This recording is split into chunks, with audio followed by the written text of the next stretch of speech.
Love them or hate them, we tied a Mop Fly tutorial. Not a huge deal out here, but fish will still eat them.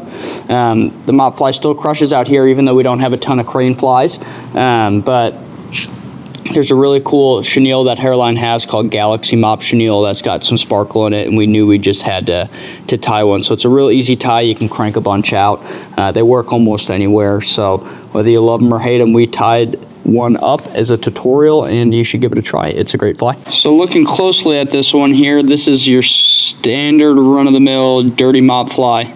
It uses the Galaxy Mop Chenille from Hairline, a little bit of ice dub on an ARX jig hook, size 14, 555 with a 5/32 speed. It's just a great all-around searching pattern. If you're fishing for stalkers, it kind of looks like a pellet. The more sophisticated way to look at this is it looks like a cranefly. Unfortunately, we don't have loads of big craneflies like other places. If you jump up onto the Yakima, they have a big cranefly hatch, and this would be a big deal, or in the Midwest. A lot of places, craneflies are a big deal. I've found them here.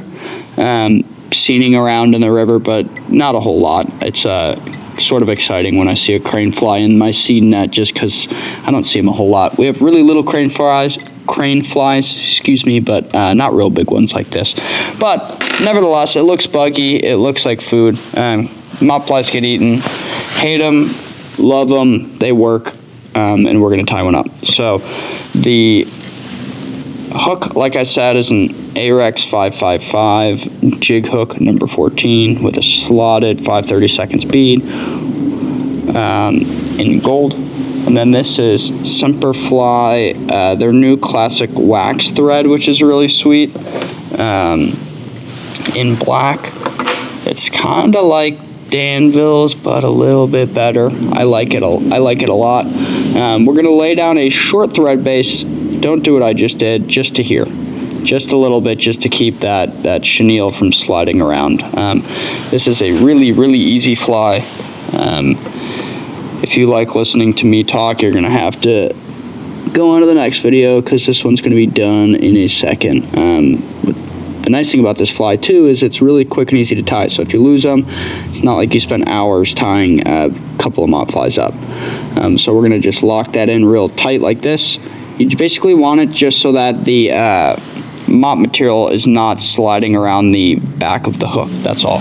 And we're taking ice dub in UV black and just putting a little ball for the thorax. And that'll help lock in both the chenille material as well as this little bit of partridge we're gonna put on. And we'll do just a little bit more. And just try to make the bump look like it's fitting for the mop.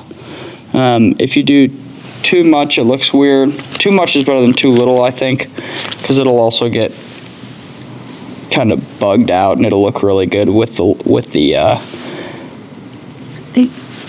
partridge. But if it's too little, it looks like it's like not for this fly, if that makes sense. Okay, and then we're gonna take a little piece of partridge.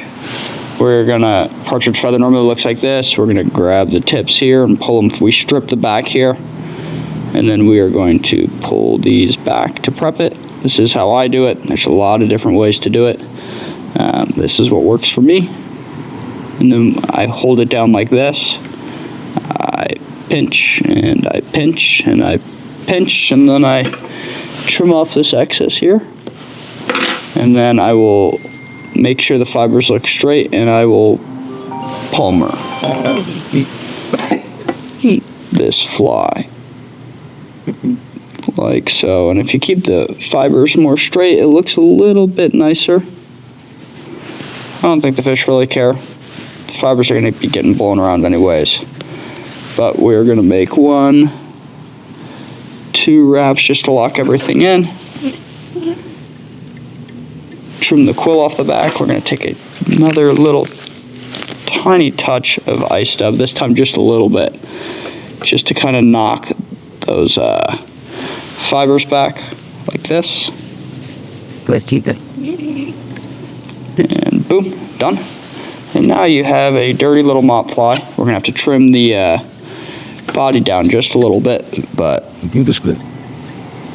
fish them. I mean, they work. I fish them every once in a while. Taking them to the fall would be a good thing to do. Those fish will eat them for sure, or up on the Mackenzie in the planted section. Or I've had wild fish eat mop flies too. It just kind of looks like food. You can make a case it kind of looks like a little stone fly with like a fat little body. This is a cautery tool also. Hairline was out of these for a while, but they're really great.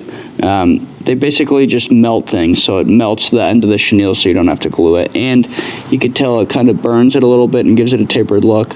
I think it's a tool everyone should have, personally. And they were really hard to get for a while, so to my knowledge, Hairline has them again. And if you want one, we should have them in the shop. You can read the full article for this if you didn't come from the blog on OregonFlyFishingBlog.com. You can come get all these in store at Caddis Fly Shop. We'll have all the materials, and you can get all of it online if you happen to be out of state. Fish some and let us know how you like them. Thanks.